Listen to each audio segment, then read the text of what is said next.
Hi, everyone. Good evening. I'm so excited to be here. Jennifer has a huge cheering section, friends, family.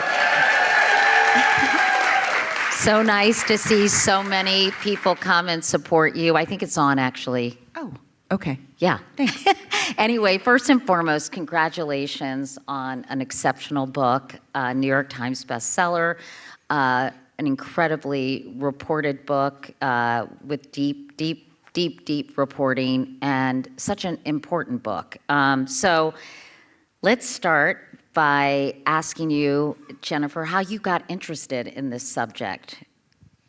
Yeah. So in 2019, 3 things happened when I was selling this book. One was my oldest son, William, was going into high school. And it hit me that I had 4 years left to instill everything that I thought he needed to be able to thrive in the world when he graduated high school. And I wanted to know, where should I be putting my parental energies? So that was top of mind. Then the Varsity Blues scandal hit. And if you guys remember, it was on East Coast, West Coast parents who got caught up in an illegal bribery scheme to get their kids into highly selective schools. And the popular narrative in the media was that these parents just wanted bumper stickers. They just wanted the logos.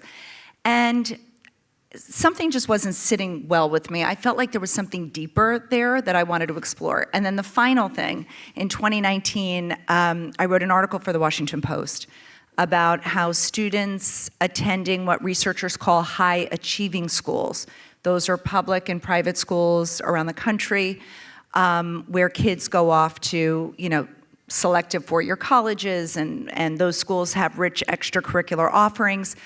Those kids were now officially an at-risk group, meaning that they were 2 to 6 times more likely to suffer from clinical levels of anxiety and depression, and 2 to 3 times more likely to have substance abuse disorder.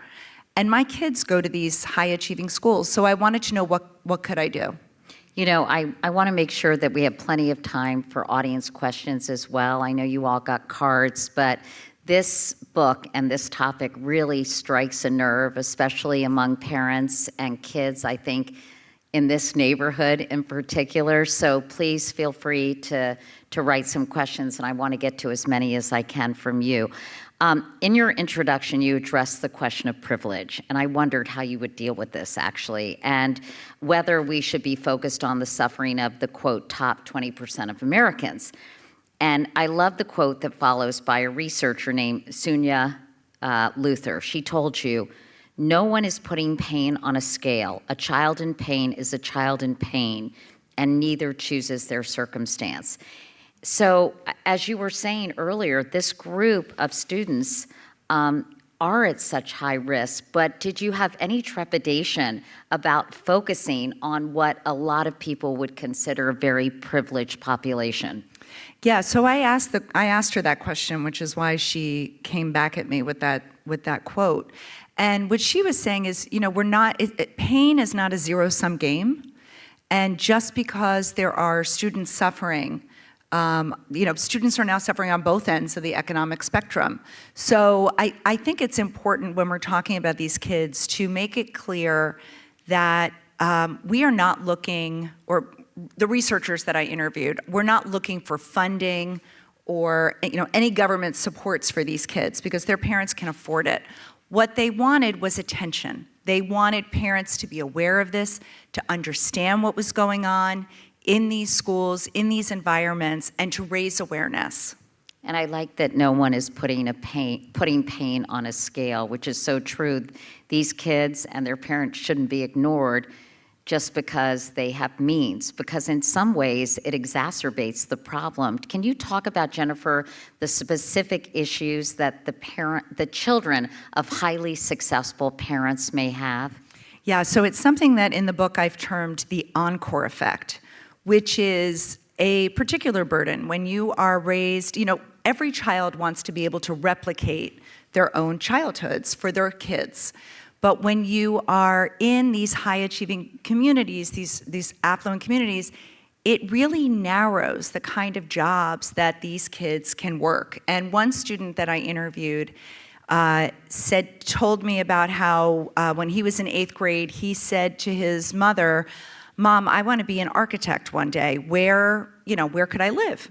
And she said, "You could live anywhere. Everywhere needs architects." And he said, "But I Zillowed our house, and I wouldn't be able to afford it. I Googled up how much the average architect makes, and I go to private school, and I know I wouldn't be able to afford it." So you don't have to be a forensic accountant to see what kind of lifestyle your parents live. And our kids are very aware of it. And it does, yes, it's a privilege. It's also, there's a price for that privilege. And on top of that, Jennifer, this generation, millennials and Gen Zs, are the first generations in many, many decades who are not going to do better than their parents, right? Yes. And so that has to weigh heavily on a lot of these kids as well. Yeah, so when I went in to look at what these deep roots were that were sort of at the heart of achievement culture, I interviewed historians and sociologists and economists and psychologists. And there are a few threads that I get into early in the book, but the story that really resonated with me was the economic story that modern parents are raising their kids in today. So when I was growing up in the 70s and early 80s, life was generally more affordable. Housing was more affordable, healthcare was more affordable, higher education was more affordable, groceries were more affordable. There was slack in the system. So a parent could afford to be more relaxed, allow for more self-expression and playtime, and be rest assured pretty much that their child could have some setbacks, but would be able to replicate their childhoods one day, if not do even better. That's the American dream.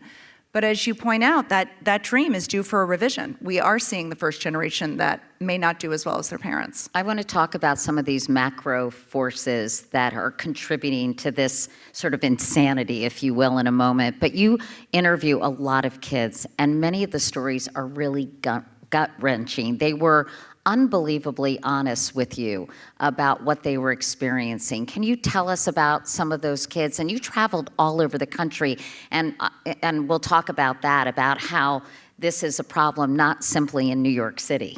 Yes.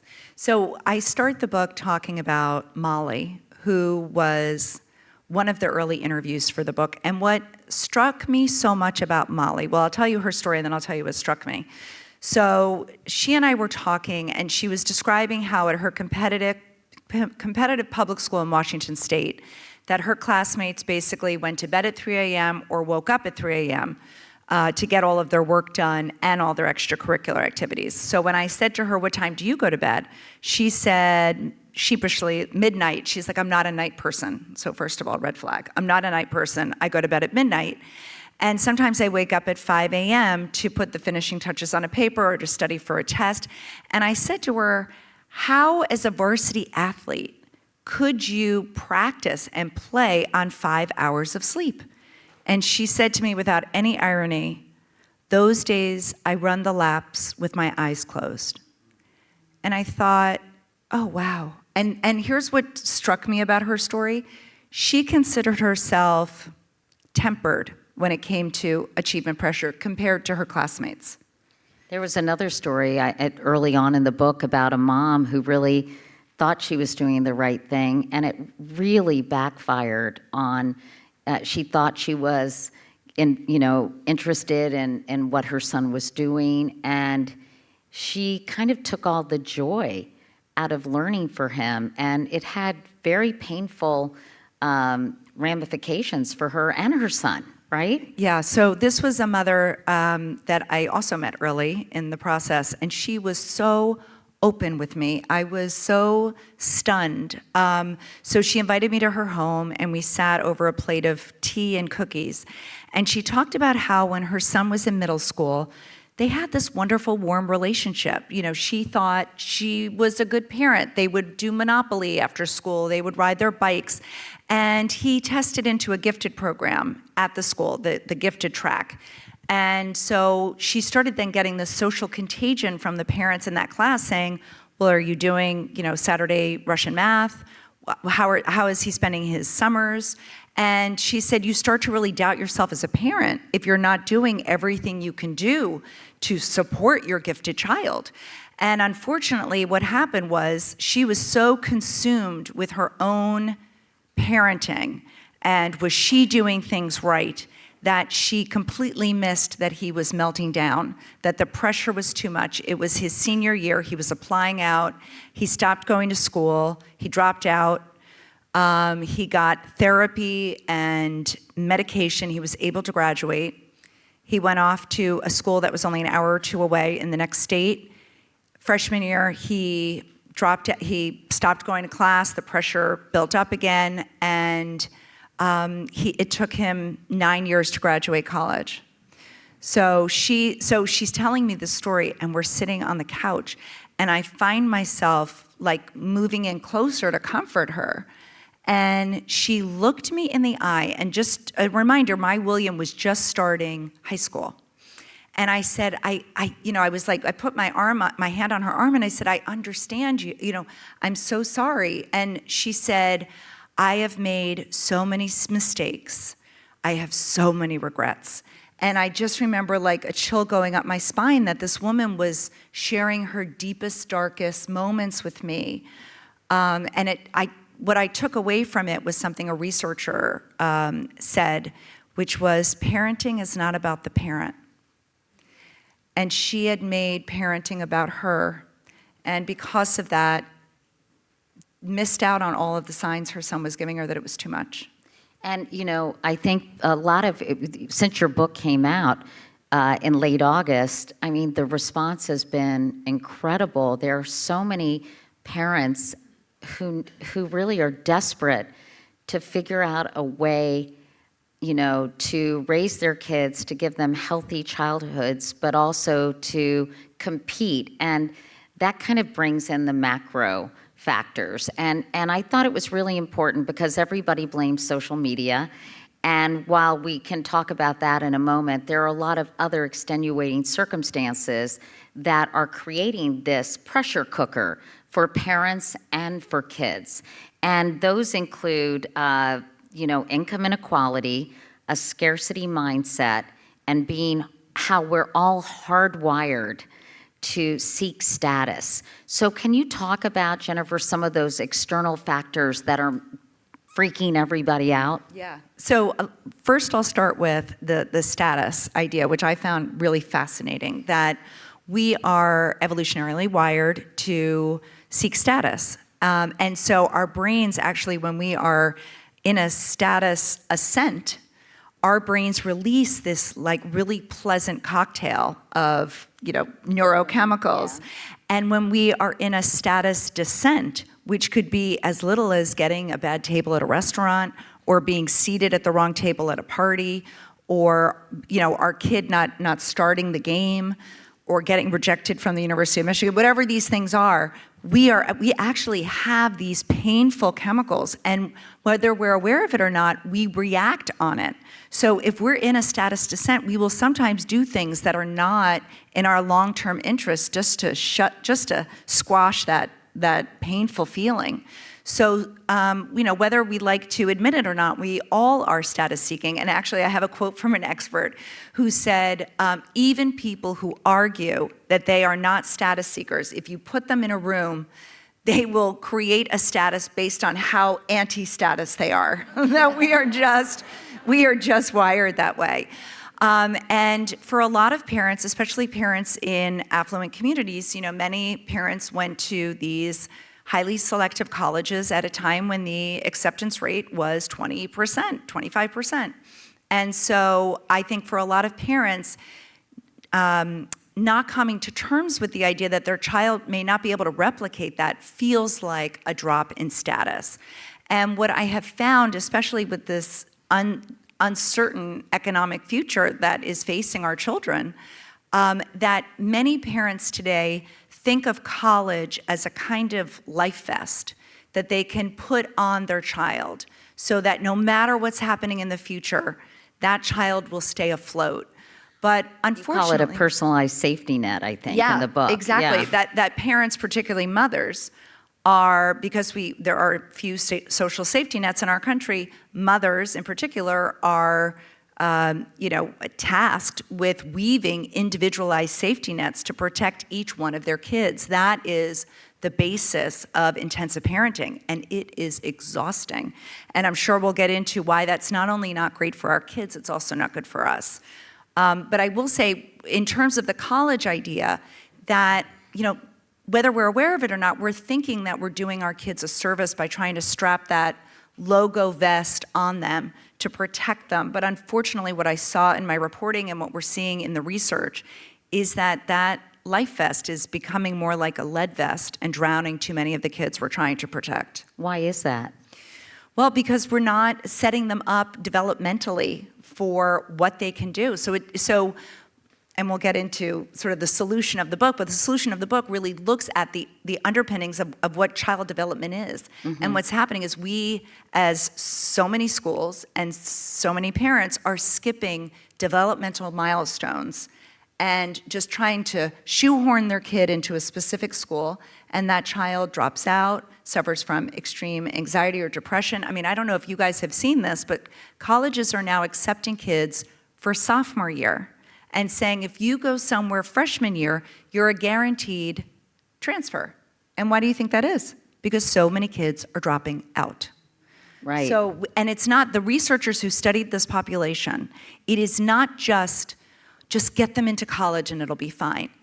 They have tracked these kids into their 30s, and they are more likely to suffer from substance abuse disorder, anxiety, and depression. So we are not doing our kids a favor. There's a better way. Let's talk about scarcity. This is kind of a scarcity mindset and income inequality, which has really grown tremendously since the 1980s. How are those things affecting this whole situation? Well, parents are seeing the crush of the middle class. They're seeing this steep inequity, which, Daniel Markovits, in his wonderful book, The Meritocracy Trap, talks about how this faux meritocracy that we're living in is devouring everyone, including the elites who are trying their best to maintain their status. It is extreme, this is a whole nother hour, but extreme inequality hurts everyone.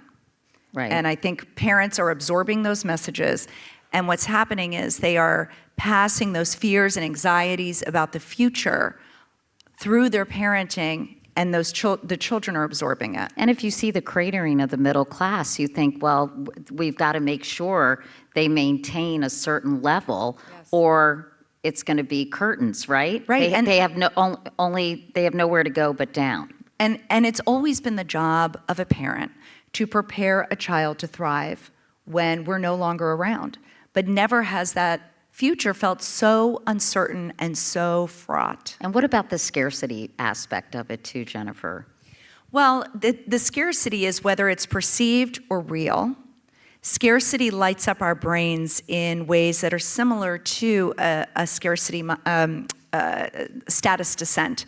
And so economists have looked at scarcity and how it hijacks the brain and creates a kind of tunnel vision, which, during evolution, this was great. Scarcity, not enough food, so let's tunnel in and let's really force our brains to focus on finding food. But our brains are misfiring, and it's not doing us a service to our children. You did a survey to get sort of the hidden landscape of today's high-achieving communities. So I'm just going to go through some of the questions and some of the things that you found. You asked parents how much they agreed or disagreed with statements like this. Parents in my community generally agree that getting into a selective college is one of the most important ingredients for later life happiness. 73% somewhat or strongly agreed with that. Here's another one. Others think that my children's academic success is a reflection of my parenting. 83% of parents somewhat or strongly agreed. Then you asked, I feel responsible for my children's achievement and success. 75% of parents somewhat or strongly agreed. And this question really hit home. I wish today's childhood was less stressful for my kids. 87% of parents somewhat or strongly agreed. So it seems like they're on a collision course trying to help their kids achieve, but still almost hating themselves for it. Yeah, the parents that I met, and I heard this all over the country. This was not, this survey, the reason I did this survey that Katie is talking about is because I wanted to make sure it wasn't just an East Coast, West Coast thing. And so with the help of a researcher at Harvard Graduate School of Education, we conducted this survey. And he said to me, we have to get a sample size of 1,000 so that we could see patterns. And within a few days, the survey went viral and over 6,500 parents filled it out. And at the end of the survey, I asked parents if they'd be willing to be interviewed for the book. And if so, please email me. Hundreds of parents reached out. And what I heard from these parents, whether they were in Alaska or Texas or Washington State or Maine or Cleveland, Ohio or Jackson, Wyoming, was that modern parents feel caught. We want to give our kids the warm, comfortable childhood that they could look back with nostalgia in the years to come. But we also feel tasked with making them a success. And, when I was growing up, and I think for my parents when they were growing up, parents could admire their child and and the child's success. Now, other parents look at you and judge you for your child's success. So one sociologist said to me, when he's in his 80s now, and he said, when I was raising my kids, people would say, you should be so proud, your son's so great at track.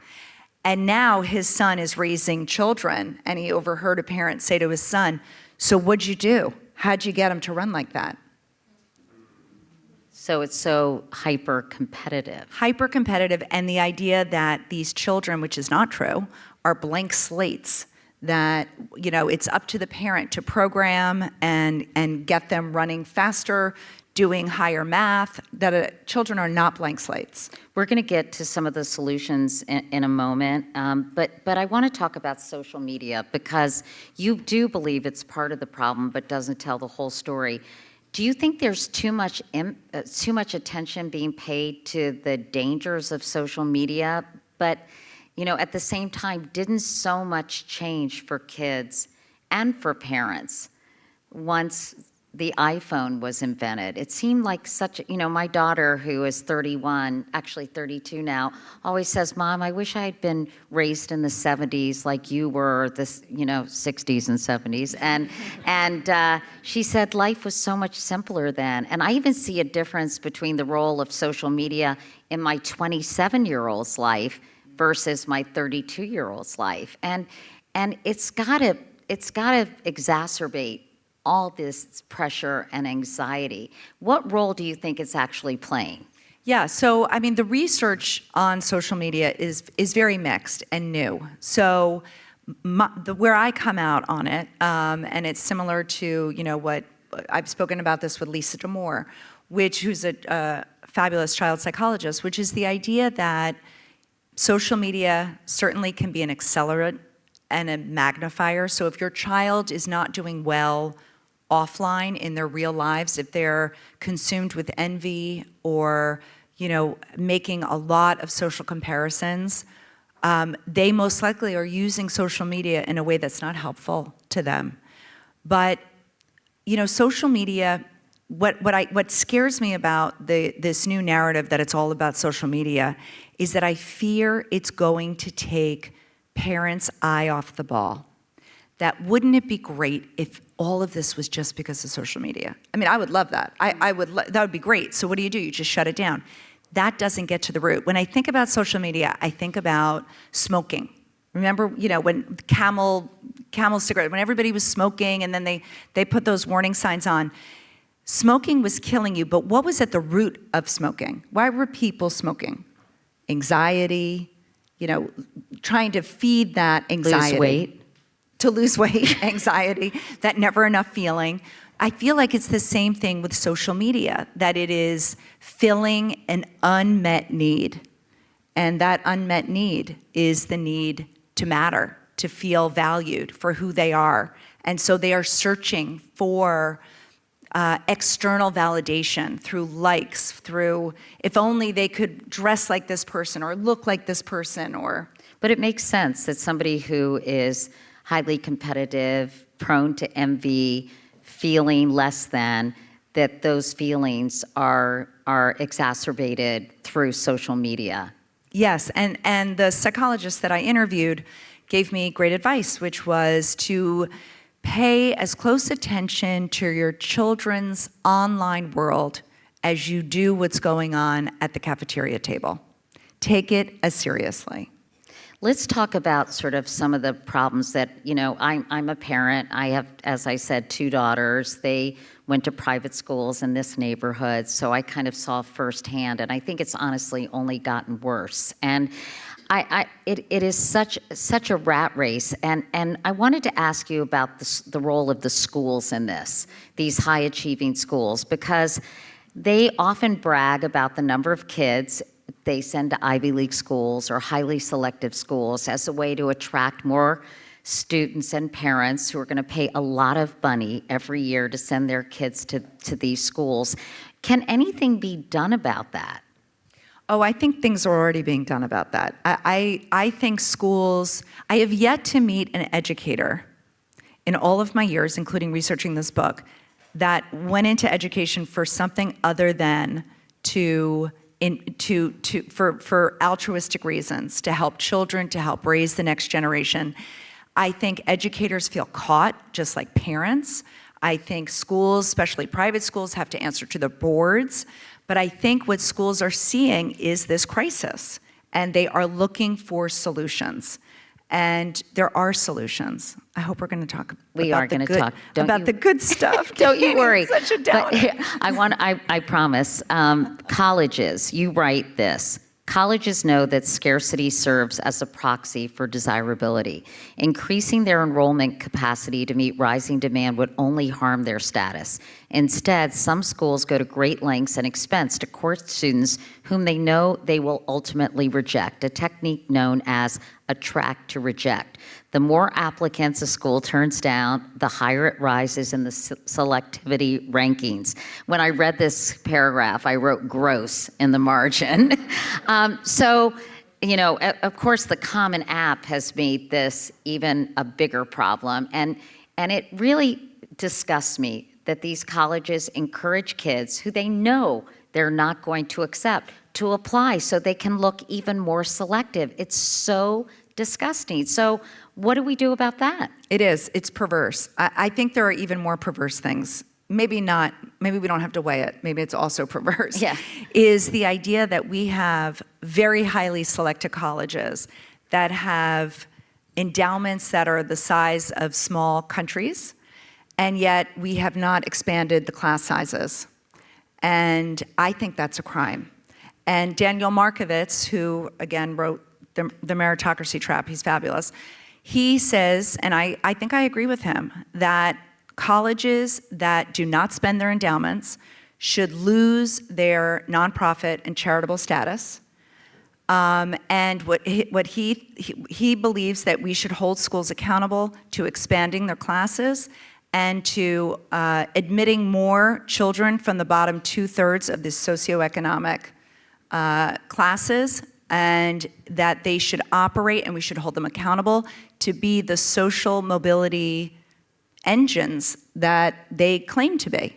And so, even more than attract or reject, we're talking about, this has come up because of the Supreme Court, recent ruling. And I think a lot of alumni are saying, why do we need more people. There are more applicants. Yes, the Common App does play into this, but there are more qualified people. Let's expand the class and let's think of creative solutions. And there are creative ideas on how we can expand classes and not have to wait 10 or 15 years to build a building. There's a great book also by Frank Bruni who wrote Where You Go Isn't Who You'll Be. And I always recommend that book to parents, of course, after I recommend Never Enough. But one of the things I always tell kids when they're completely stressed out, and told my kids too, first of all, it's a crapshoot. There's so many qualified candidates for so few. It's just, you never know.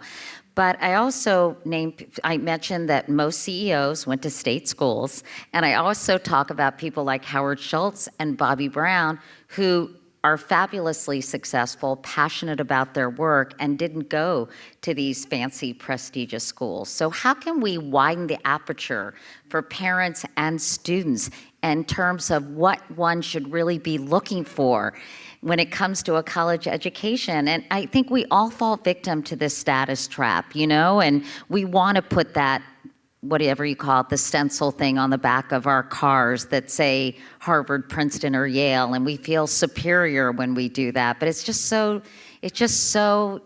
yeah. Yeah, so I wrote a whole section about this in the book called Reject the Premise. So I would start by saying, read that section and read it with your teen and talk to them about how US News and World Report actually creates their ranking system. It is a crime. It is not scientific. I mean, I'll give you just an example. First of all, they change it every year because they want to change up the top schools. So they formulate it after the fact, and they admitted to doing that. Right. I'll give you just 22% of the, how they decide where people stand on the ranking is the reputation of the school. So they send out surveys to hundreds of schools and they say, okay, which of these schools has the best reputation? So 22% is just on reputation. Another 20% is graduate. How many people graduate from the school? Yeah, I think that's a legitimate metric. But as Frank Bruni points out in his book, if you are, actually it was Malcolm Gladwell who pointed this out, sorry, Malcolm Gladwell, that if you're Penn State and your mission is to graduate all kinds of students, to accept lots of students, to act like social mobility, nonprofits, then you're going to bring people in who are first gen, who may not graduate. So you're going to be dinged. Whereas a highly selective college like a Harvard or a Princeton can cherry pick. And so of course they're going to pick kids who are going to graduate. So that to me, I don't know, there were so many, read the Reject the Premise. It's a fascinating look at how US News and World Report does their rankings. So first of all, I wouldn't bring them into your home. We don't talk about them in our house. I have a senior, and he is applying out. And I think the way I think about it, and he could stand up and see if he agrees or disagrees. You don't actually.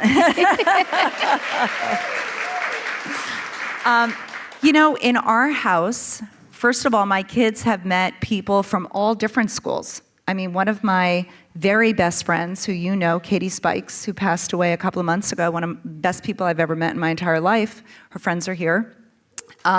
She went to a school that I literally can't pronounce in Ohio. Begins with an M. I don't even know. It's a liberal arts school.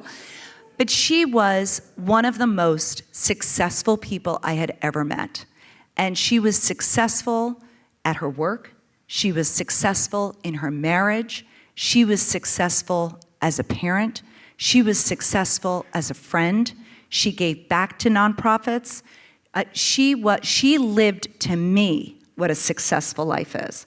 And I think our kids have to see people like that. And just to make it even more granular, I was talking to Katie about why she thought she was so successful. And she told me, when she was in college, she didn't know what she wanted to do, but she met a professor who really encouraged her to pursue TV journalism and to look into it. And then she got an internship. And then she was working for the local station, and she was working for the campus station. And when you look at the research on what it is from the undergraduate experience that leads to midlife happiness, career success, and financial success, it is 6 factors. It is, did you have a professor on campus who knew you and believed in you? Did you have an opportunity to engage in extracurricular activities that made you feel valued and add value to the world? Did you have a multi-semester project like Katie did? Those feeling like you matter on that campus is what led to midlife happiness and career success. And I saw it in my own life with Katie.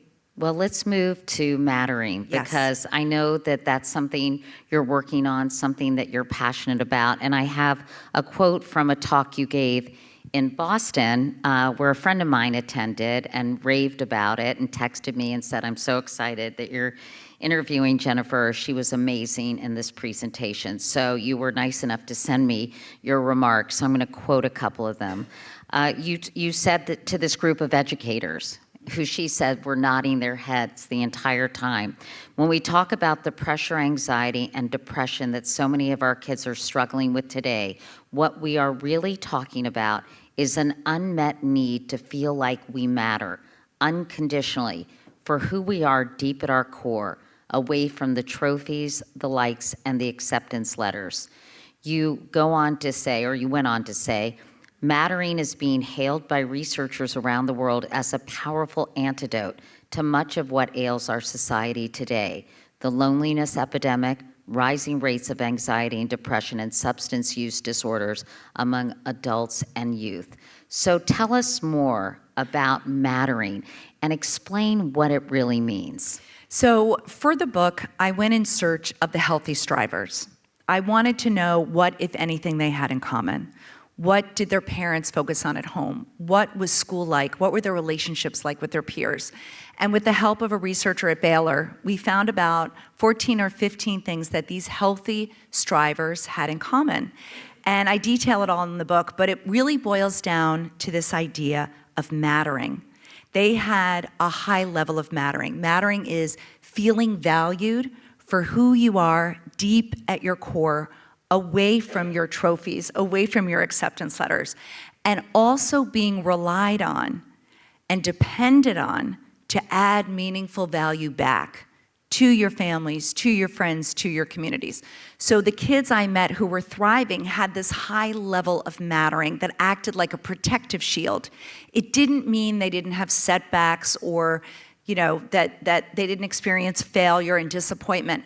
But mattering acted like a buoy. It lifted them up. It helped them to be more resilient. And researchers have been studying mattering since the 1980s. It was first conceptualized by Morris Rosenberg, who brought us the idea of self-esteem. And what he found was that the students he met who enjoyed a healthy level of self-esteem felt like they mattered to their parents. They felt important and significant. And it's been studied, for decades since, but it's been locked away in the ivory tower. And what I find so compelling about mattering and using the mattering lens has now completely changed not only my parenting, but also my life. Mattering to me is, as the researchers describe it, after the drive for food and shelter, it is the instinct to matter that drives human behavior for better or for worse.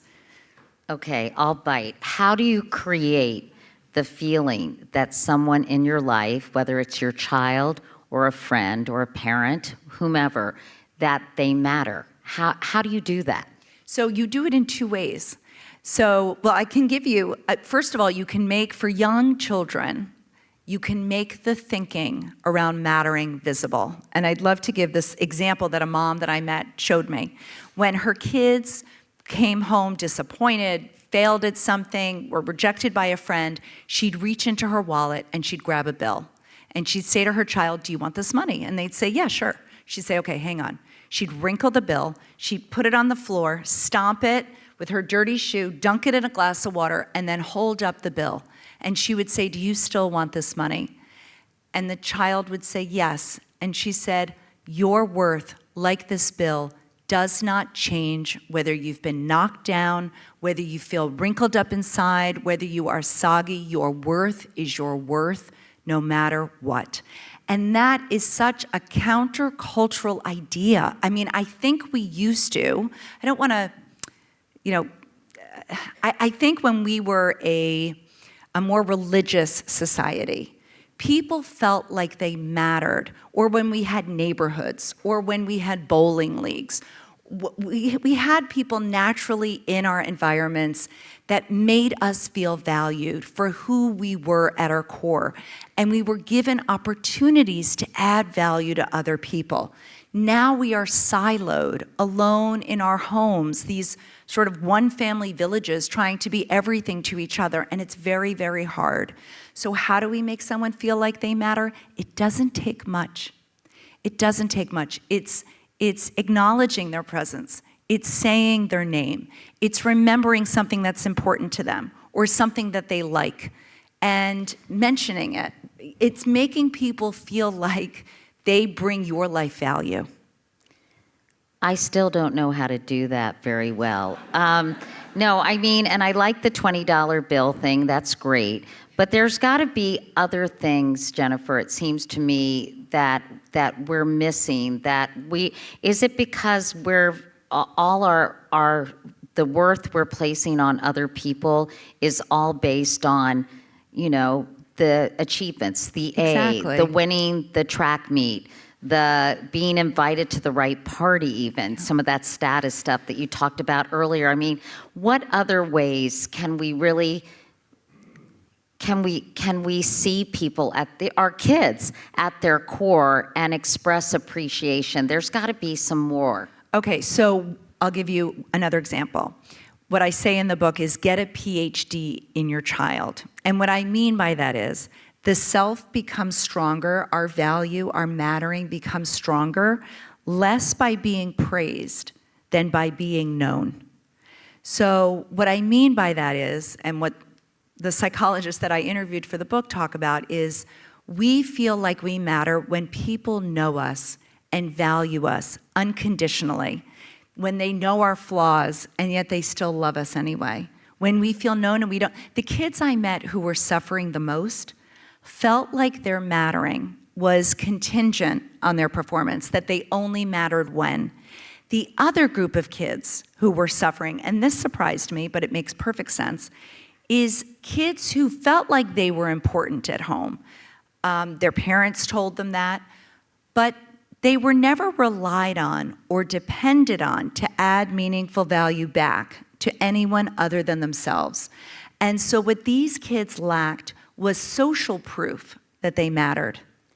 They spent their whole lives running in track with their eyes closed for their resume, but they never got proof that they mattered because they were never depended on or relied on by anyone else. Well, a lot of this must obviously be, part of this must be service to others and kind of trying to, so much of our lives these days is self-focused, right? Self-care, this and that. And studies have shown, and Arthur Brooks talks about this in his happiness writings, and I haven't read his new book yet, but when you serve other people and you look outwardly and you're not focused on building your resume or, checking off the boxes, that is when you feel like you matter and you have tangible evidence that you're impacting someone else's life. So I know you went to a school called St. Ignatius in Cleveland. And why don't you talk about that school? Because I think they have sort of the secret sauce of helping their whole student and parent population feel like they matter. Yes, so this is a school in Cleveland, Ohio. And they were their motto is a popular Jesuit motto, which is not better than others, but better for others. And really, they didn't just have the motto, they really made that a deliberate practice in their school. So here are a few ways they did it. Here's a simple way. Every day at 2:00, the lights in the entire school went out. And it was an all-boys school. And the boys would put their heads on the desk. And for 2 minutes over the loudspeaker, they would hear from a student or a faculty member or someone in the administration about a need in the world. When I was there, it was about climate change and how it is disproportionately affecting low-income families and families living in poverty. And it was not a lecture to the boys. It was just to raise an awareness of a genuine need out there and just to spark an awareness of people other than themselves. Another thing they did was what I call teaching the skills of interdependence. So as parents, we are told that our ultimate goal is to raise self-reliant, independent adults. But what I saw in that school and what I saw among the parents of the healthy strivers was that they had a more profound goal for their kids. And that was to teach them to be interdependent, how to rely on others and have others rely on them in healthy ways. And so at St. Ignatius, the way they taught this was one of their teachers, Mike McLaughlin, who's amazing. At the beginning of his sophomore year, he has his boys take out a sheet of paper and make 2 columns. One column is to write down everything they've done in the last 24 hours that has contributed to their own well-being and success. And then in the other column, it is to write down what others have done to contribute to their own well-being and success. And then he asks the kids to put a percentage on the 2. And usually he says they put like 50-50. 50%, I studied hard for this test and I worked hard to work out. And then he asks them to think deeper. And he says, who encourages you in setbacks? Who pushes you to try harder? Who's there for you when you fail? And the kids then come to realize that a lot of their successes, doing well on the Spanish quiz, was because their teacher agreed to meet with them early in the morning and sacrifice their own prep for class or their own time with their family in order to help them become a stronger student and to do well. So it's really teaching our kids this mindset of interdependence, which not only improves their mattering, it helps them feel valued and know that they're adding value, but what I have found is that it's our relationships, not the college brand, that really gives us the safety net that we want for our kids. I'm curious, you said your understanding, learning about mattering, has changed the way you parent and has actually changed your life. So I wondered if you could explain how you parent differently or how you live differently as a result of understanding this. Yeah, so learning about mattering has felt like a responsibility. Once you learn it, you realize that when you say no to someone and you're not compassionate and kind about it, you can make them feel like they don't matter. And not mattering is a very painful place to be. I mean, it's at the root of our loneliness epidemic and anxiety and depression among youth and adults. And so once you learn about mattering and you realize that in every little interaction, you can make someone either feel like they don't matter or be the person that unlocks their mattering, that makes them feel like they matter. So how it's changed my life is I let people know that they matter to me. I mean, and I see it everywhere I go. I see it everywhere I go. And in my parenting, I used to solve for my kids' happiness. I used to, want them to live happy lives. And now I want something more for them. I solve for their mattering. I want them to know that they are valued, and I want them to know how to add value, because to me, that is the ultimate protective shield that I could put on my children. You have a series of questions in the book of how parents can reflect on the pressure at home, because I want people to leave here with real, practical advice of what they can do in addition to reading the book, of course. But what are those questions that parents should be asking themselves? So these were 4 questions I got from Tina Payne Bryson, who's a psychoanalyst in California. And she was saying a lot of parents don't realize they're putting pressure on their kids, excessive pressure on their kids. But these 4 questions will tell you a lot about the signals you're sending your kids. So number 1, take a look at their calendar. How are they spending their time outside of school? Is it pursuing extrinsic goals, private tutoring, private coaches? The second thing is look at how you spend your money as it relates to your child. Is it also being spent on things that are pursuing extrinsic goals? Number 3, what do you ask your child about when they walk in the door? What's the first thing that comes out of your mouth? How was your day? Yeah, no, mine used to be, how'd you do on the Spanish quiz? And But what how is your day is lame too. well, now I lead with lunch. I say, what did you have for lunch today? Just something innocuous that sends my kids the signal that I'm not, which I'm not, sitting at home worried about their quizzes. I mean, they're all sitting here in the front row. I am not worried about, what you're doing on a quiz, but I want you to know I've been thinking about you and I'm curious about what you've had for lunch. And the last question is to notice what you argue with your kids about. What is your number one argument in your house? That will tell your child a lot about what your values are. We have some questions from the audience. This question is, isn't part of the solution to go to general education schools, or at least public socioeconomically diverse schools? Many highly successful, hugely successful people went to public school. I went to public school. Yeah, I mean, so one researcher, Sonia Luthar, who recently passed away, she pointed to the fact that we now live in what sociologists call super zip codes, which is, a very heavily concentrated community with, parents that went to highly selective colleges who work, these big jobs and have these, and so kids are put in these ponds that are excessively competitive. And the kids don't even know the water they're swimming in. It's all they know. And so what she argued was what this person asked. Should we be sending our kids to schools where, the measure of success is so much wider?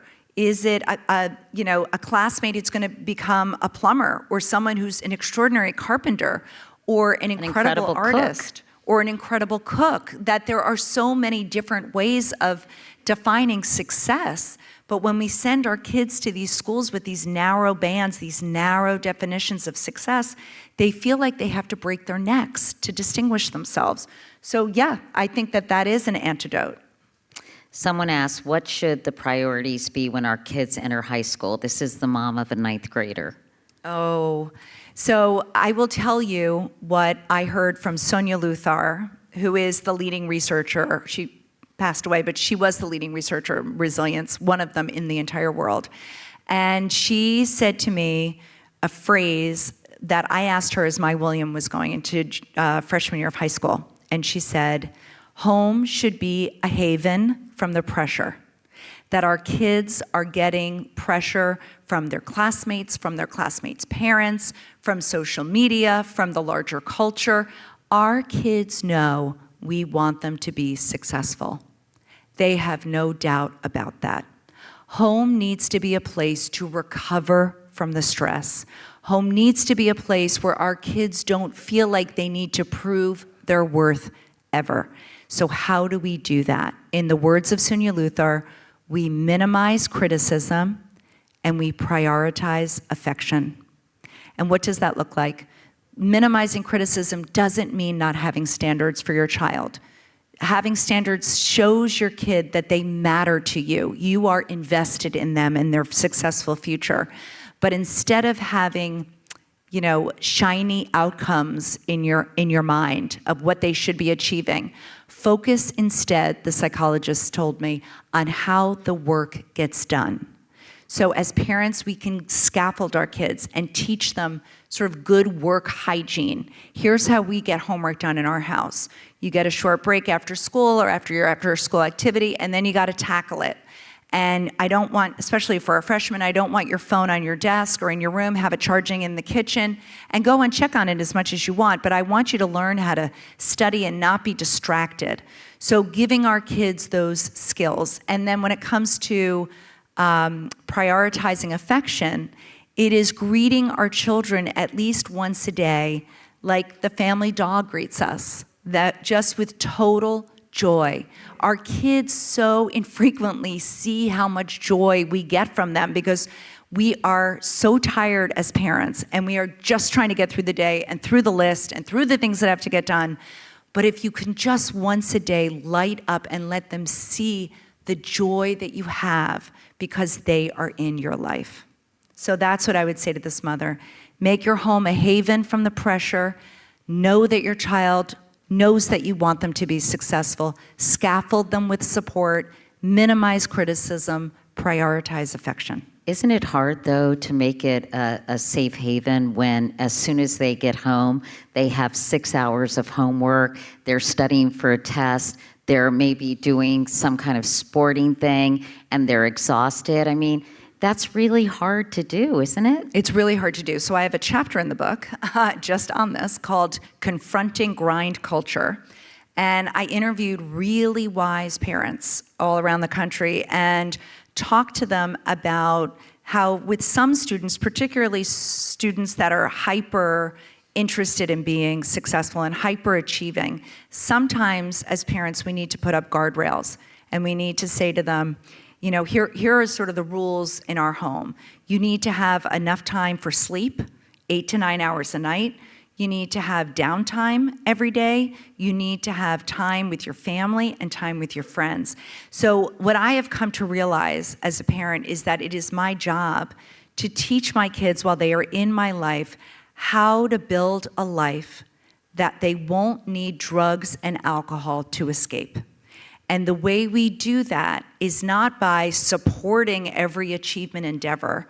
It is by telling them and helping them with priorities and teaching them how to live a balanced life. The kids I met who were doing all the activities, whose parents said, I'm just supporting them, you know, I'm just doing the best I can.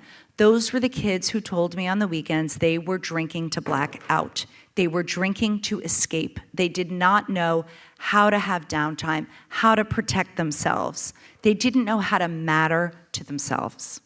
I think that social media comment about how you have your kids charge their phones in a different room is so important. My daughter, I mean, she's older, but she used to turn off all her social media when she was doing homework because she knew she didn't have the self-discipline not to be distracted.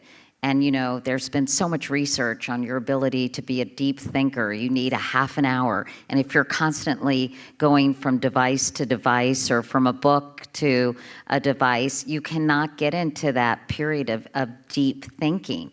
And even if your phone is on the table, and within, you know, within your your vision, it's distracting. It is. It hijacks your brain. You're watching for it. So I think those are really important points. Somebody asked, did you do any research on faith development in a family? So I didn't, but I am looking into that for my second book. And I do think, well, I don't think, I know the research points to the protective factor that faith gives. And one of the reasons that faith gives such a protective factor is because it encourages intrinsic values. So this I found fascinating in the research, and I have it in the book, that according to researchers who study values and how they impact our well-being, that we all have roughly a dozen core universal values all around the world, no matter where we live. But depending on where we live, certain values are activated.